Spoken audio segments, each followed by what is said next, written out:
Hello, hello. I want to be shocking at the beginning of this episode of Becoming You, and it's very relevant because what this podcast is about, which is family. And every single time I think about family, I think about the, to me, famous poem by Philip Larkin. And I'm not going to use the F word. We've debated it, so I'm just going to say F instead of the F word. And here's the poem, okay, just to set the tone for our podcast today. They F you up, your mom and dad. They may not mean to, but they do. They fill you with the faults they had and add some extra just for you. But they were effed up in their turn by fools in old-style hats and coats who half the time were soppy stern and half at one another's throats. Man, hands on misery to man, it deepens like a coastal shelf. Get out as early as you can and don't have any kids yourself. All right, we're talking about family for this episode of Becoming You, because I just had an op-ed in the Wall Street Journal about the American views of family, and to open it up and make it so much better and richer, I am so lucky today to have an incredible guest here with us, an absolute expert on family, who's going to, we're going to explore why family F's you up. And you have your own line of poetry. Go ahead before I introduce you. What Not is mine, it? but the extension. I always say, as I said to you before, right around the holidays, the Ram Dass quote of, if you think you're enlightened, go spend a week with your family. Right. And it's so I love this. If you perfect. think you're enlightened, go spend a week with your family. We're talking all about family. I'm Suzy Welch. Welcome to Becoming You. If you're listening for the first time, I'm out of my mind with excitement that you're with us. And if you're a returning listener, hi, welcome back. Big hug. Let's get going. I'm joined today by Vienna Pharaon, who's actually an incredibly highly respected family therapist, one of the most sought after therapists for families and couples in the New York area and beyond. Thank you for joining us. So happy that you're here to enlighten us. It's very hard for me. I mean, I report the data and I say, look, here's the data about families and how we actually feel about our families. And of course, the follow-up question is why? And I'm like, I'm just the messenger here. So that's where we're going with this. But tell us a little bit about you before we get going, how you came to be a family therapist and what you do with your incredible expertise. I think most people who are in the line of therapy come to this work, whether we know it or not, because we're trying to resolve what's unresolved in our own lives. And I think initially I didn't realize that. I think my narrative was, I'm just the person that everybody comes to for advice, and I'm just good at looking at relationships. But the reality of it is my parents went through a 9-year divorce when I was in first grade. That's some kind of record, isn't it? It was a record. Yeah. It was actually a record in the state of New Jersey at the time. I think it's been beaten now, but it was a record at the time, and complicated and layered and so hard. And it's been hell. It was.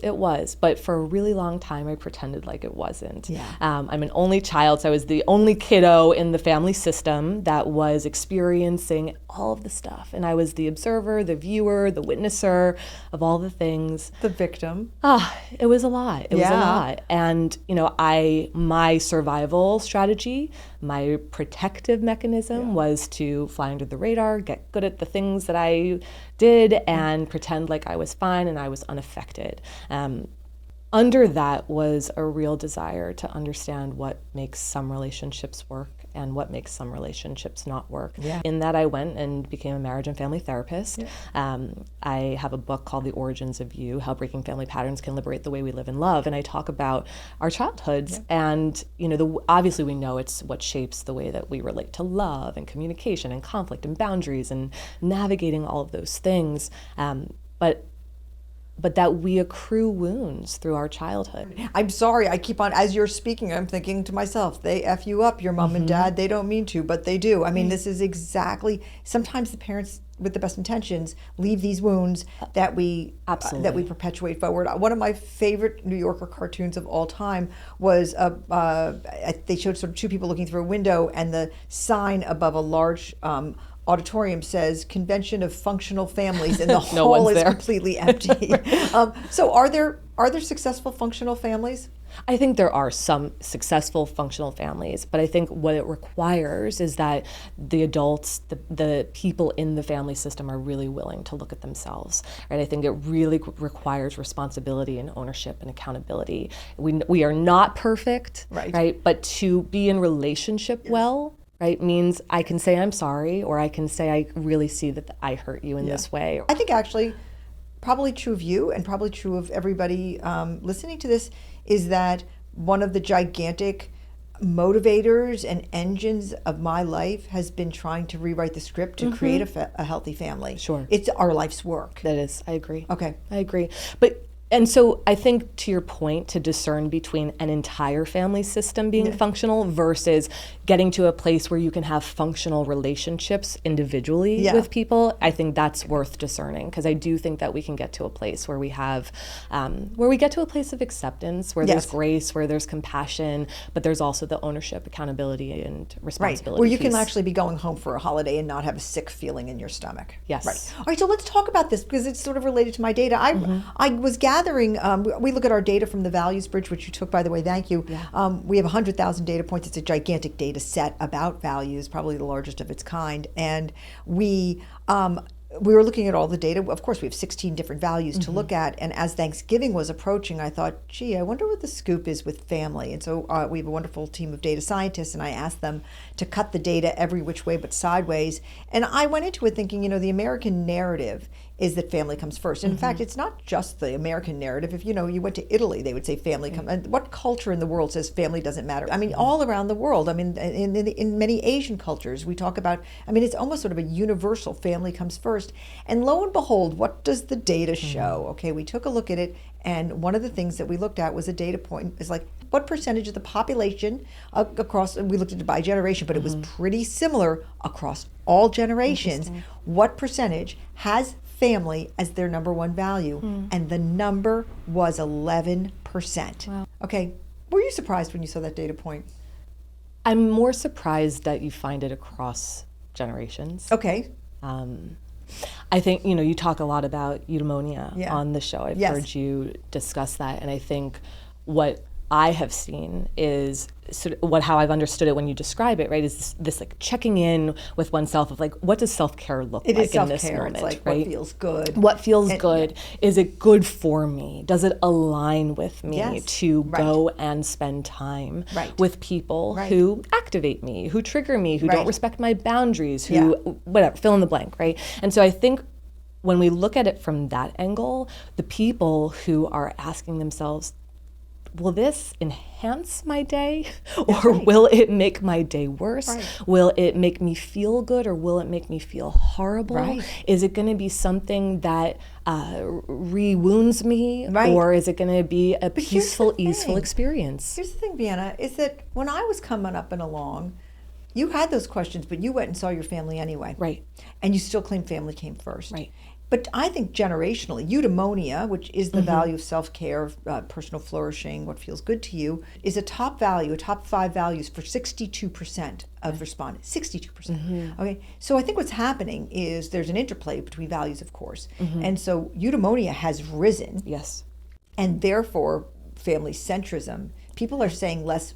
I think less frequently, I'm going to do it even if it makes me feel bad. Right. I'm not going to do that. Only 11% rank family number one. All right, now, then we say, okay, how many people have family in their top 5 values? We call those core values. And you would think, oh yeah, well probably it's in the top values for the majority of people, surely, right? No, 48%.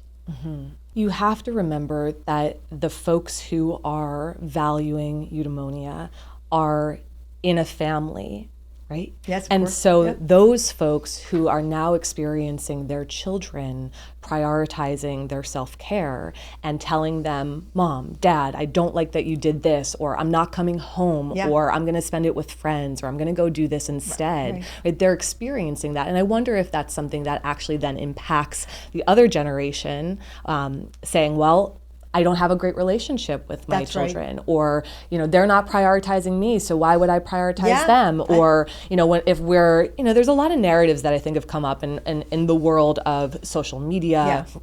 And us on our phones, and everybody's a therapist online and has all of the lingo and terms, right? It's like you hear people talking about our friends are our family, or our chosen family, or you hear all of this about how you should be setting a boundary with a parent, or what should you be estranged or not, or this or that, right? It's like there's everywhere you look, you're seeing that, and I think that feeds into a lot of the separation and divide that is happening. Now, there's absolutely dynamics where estrangement makes sense. Yes. It should be there, of course. Right. But I think there's a lot more of the prioritizing of what makes me feel good, and I'm going to override maybe the narrative I was given. Family matters most. Never, But what I'm fascinated about by what you're saying is that the older generations, which you would not expect to have this data presentation, are reacting to the younger generation, saying to them, I'm not prioritizing it. And really, as a parent myself, if my kids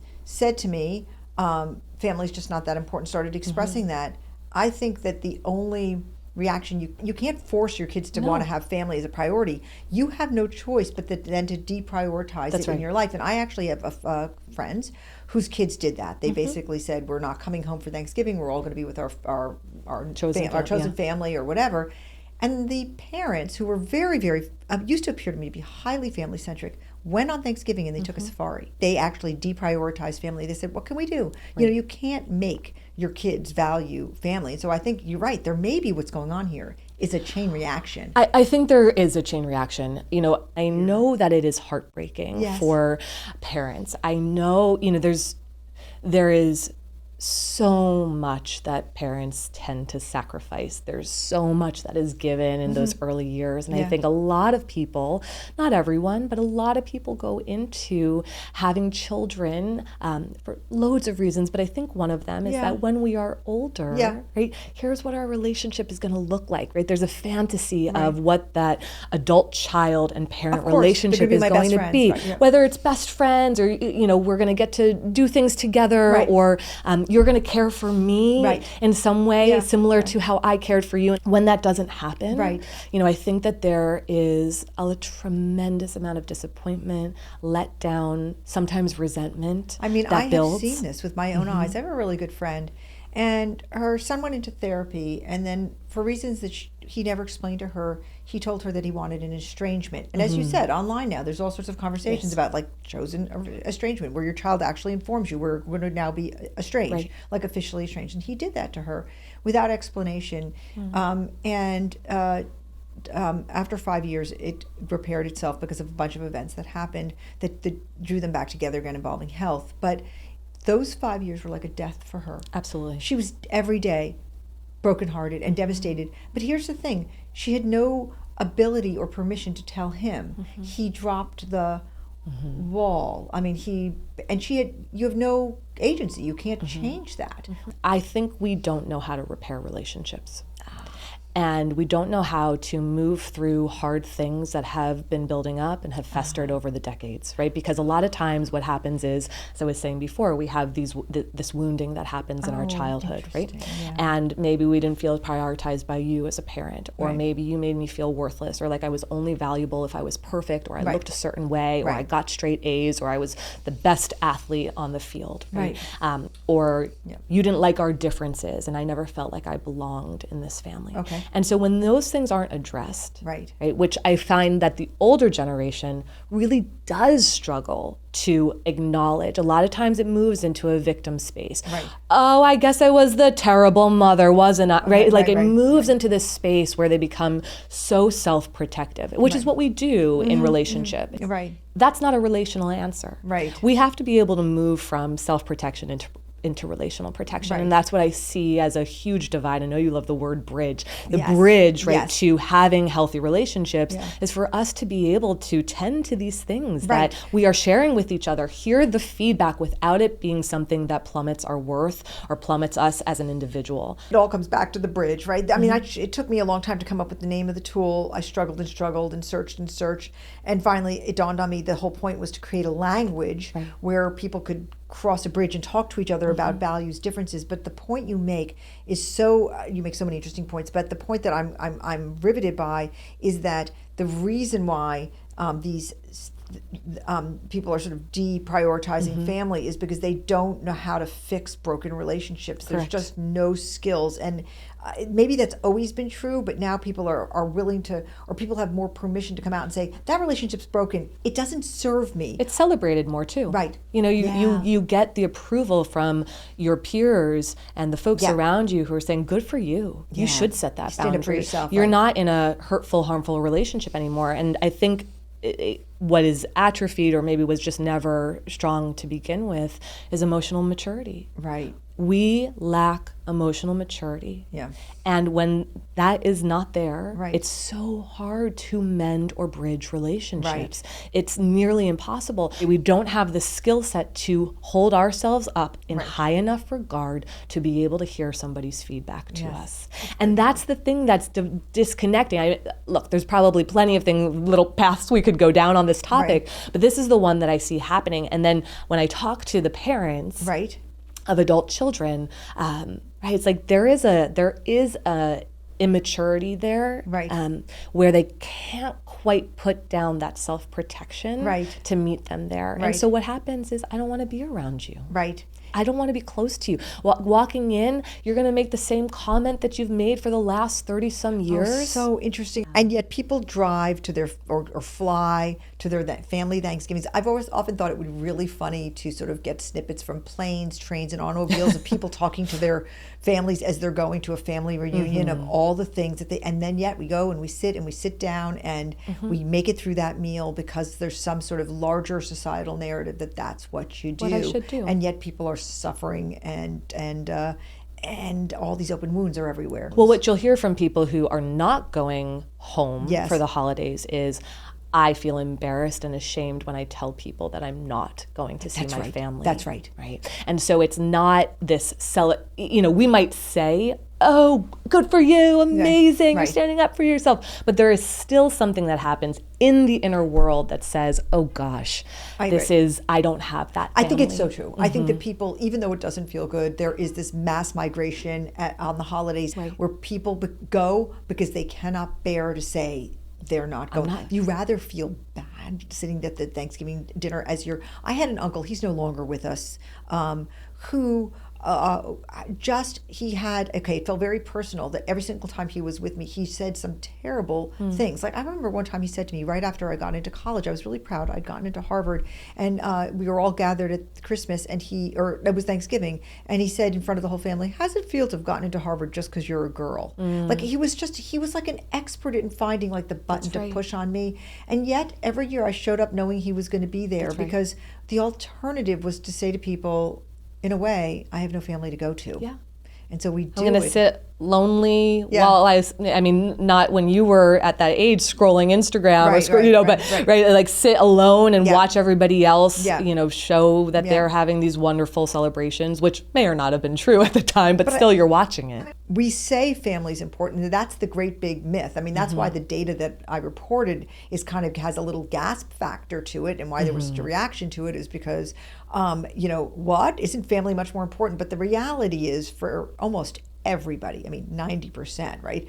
Family or in the as a top value, and at least half, family's complicated. I mean, family is complicated. Family can make you feel more bad than good. And it's because, if I hear you correctly, is that we don't have the tools, without good help, to repair the wounds. That's the really hard stuff. Yeah, it's interesting because people will come. We started the show off today with a poem and then a quote from Ram Dass, which was, I'll just remind the listener, if you think you're enlightened, go spend a week with your family. And so you'll have, I have people in therapy with me for the entire year, and they are working those muscles, and they are breaking those patterns, and they are expressing themselves, and they're setting the boundaries, and they're navigating conflict with their partner differently, and they're feeling good about themselves, and then they walk into their childhood home, and mom raises her eyebrow. She doesn't even say anything. Mom raises her eyebrow.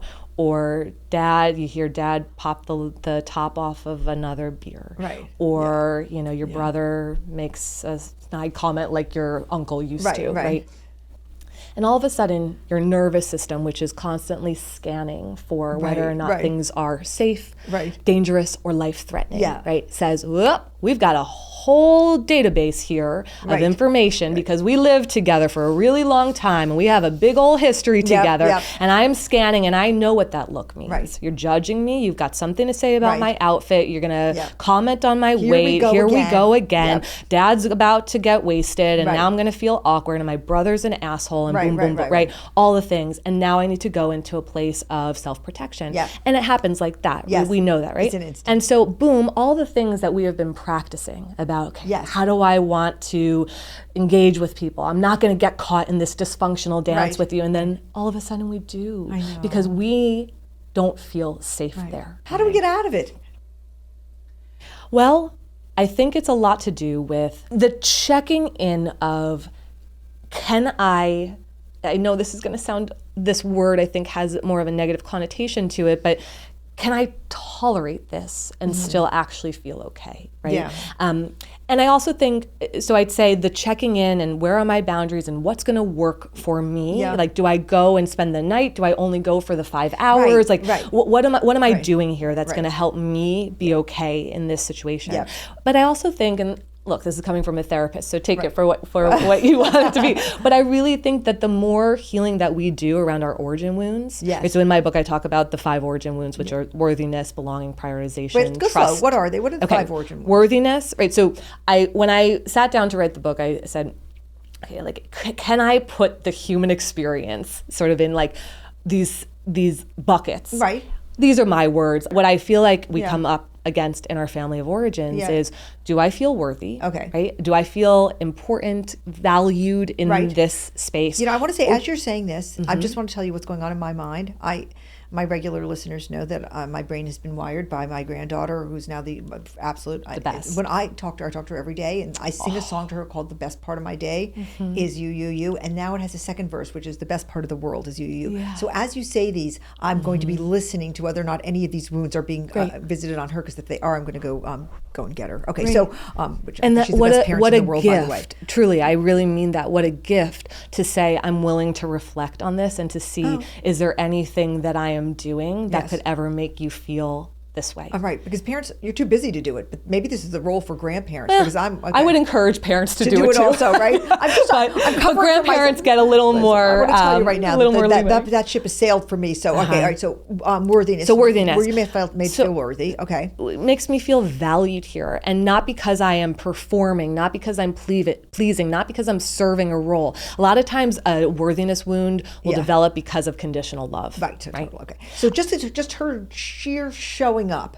I'm sorry, I have to personalize this to the most important person in the world. Just what we're saying is the way to prevent a worthiness wound is that they are made to feel worthy just for their being. I love you. Okay. Yeah. Okay. I love you. I love you too, by the way. Okay. Right back at you. All right, okay. Belonging. All right. Okay. Right? Belonging. And oftentimes this is where a child will feel like they either have to trade attachment for authenticity or authenticity for attachment. So similar. Right? So fitting in is not the same as belonging. Yeah? Okay. Right. So belonging is, I get to be me here. Okay. Even though we might have differences. Okay. Even though you might not understand all of my differences. Yeah. But a lot of times family systems have the message of, this is how we do it. Right. If you want to be here with us, this is what we believe, what we think, how we feel. This is how we do it. And if you don't do it, right, if you move away from that, then you are not part of us. This is about the wound of not Am saying I a part of something? You're part of the family, no matter who you are. Your authenticity belongs in this family as well. Absolutely. Okay, what's the third I one? can tolerate it.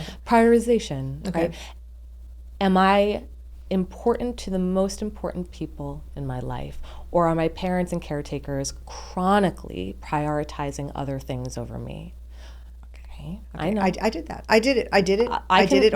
All is forgiven, thank God. All right, but my hand can go up with that sometimes too. Yeah. Oh, for sure. Yeah, absolutely. You know what? Actually, I heard somebody say, how many times a day does your child see the back of your phone? I think that's a really. I didn't have to deal with that. There were no phones, thank God, when I was raising my kids. But I definitely think that's how we show prioritization often. Yeah. Okay, so what's are the my fourth? eyes right here with you? Right. Yeah, trust. Right. So this will point to family secrets. Did you grow up with family secrets? Did you grow up with lies, deceit, infidelity, betrayal? Right. And sometimes we are the observer of it. Right. Sometimes it happens to us. Right. Somebody who says they're going to pick us up from school, and every day they miss it, or they're late, or they promise this. They make empty promises over and over again. When I talk about these things, I'm not talking about one-offs. I'm not talking about a parent who has to prioritize a work thing every once in a while. I'm talking about chronic things that leave a person feeling like they can't trust the important people. Huge. What's the fifth one? The fifth one is safety, right? And obviously, when we're talking about the absence of safety, we are often talking about the presence of abuse. And so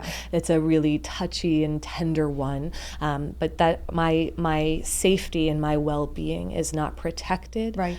acknowledged, respected Right. in this space, right? What a great framework to think about as a parent. I know I have many listeners who are parents, and I mean I think this is an incredible one because I think look, when I was raising my 4 kids, I was just in survival mode. But but that's no excuse. I mean, you can be thinking, am I in any Yes. way causing these wounds? Right. And I think that just to get back to the sort of general topic is that when we look at why not that many people prioritize family, it's because these wounds have to be healed. That's right. And if they're not, then we will deprioritize the system that keeps re-injuring us. That's right. One of the things that I think that we can do to help ourselves Yeah. is when we understand what our origin wounds are, Yeah. we can do work around healing that. And what's so beautiful about healing work is that we don't actually need the person who put the wound there in That's the first right. place to That's be right. part of the healing process. Now, that doesn't mean that it's gone. It doesn't mean that we'll never get re-triggered. It doesn't mean that we're not going to get activated the know. moment that eyebrow goes up again. Right. But the charge around it lessens. And so one of the things that I really think is important is tending to these wounds. Right. Because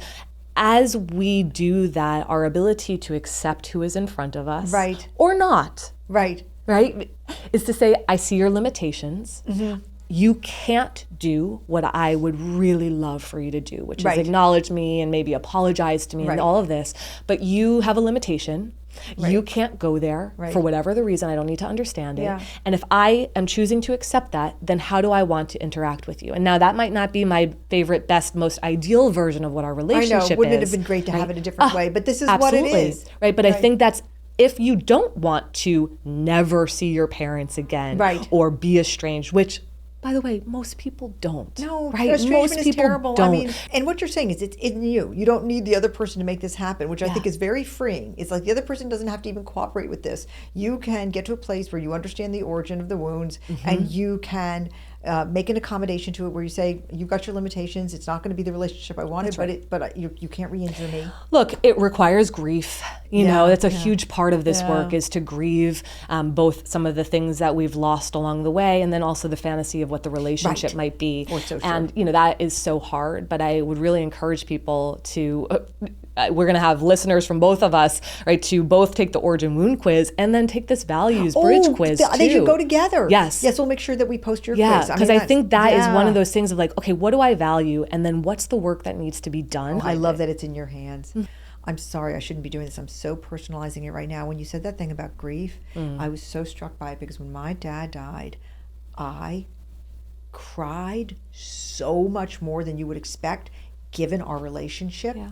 I cried and cried so much, and I wrote about it at one point in one of my newsletters, and my sister wrote me, she said, are you really crying about Dad? And I said, I'm crying about the relationship I never had with him. And that's like grief was so real. So I just had a conversation with a client yesterday who's facing an aging, dying parent.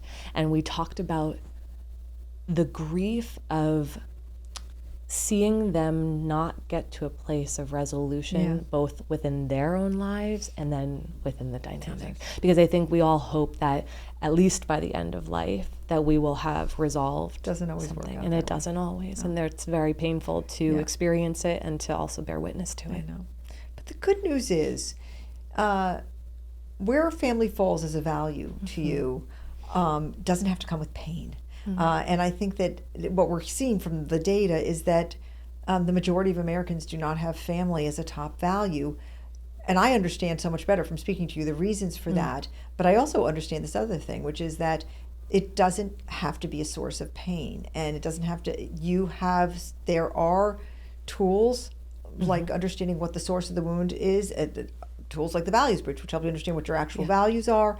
And together with that, even if family doesn't rise as a value for you, and maybe it isn't, and it can't, and it shouldn't, but at least it's something you can be at peace with, which is what the bridge is all about. That's right. Walking us right over to a place where we're at peace. So I am so grateful to you I am now so much more in a place of understanding about this data, which kind of came to me as a shock.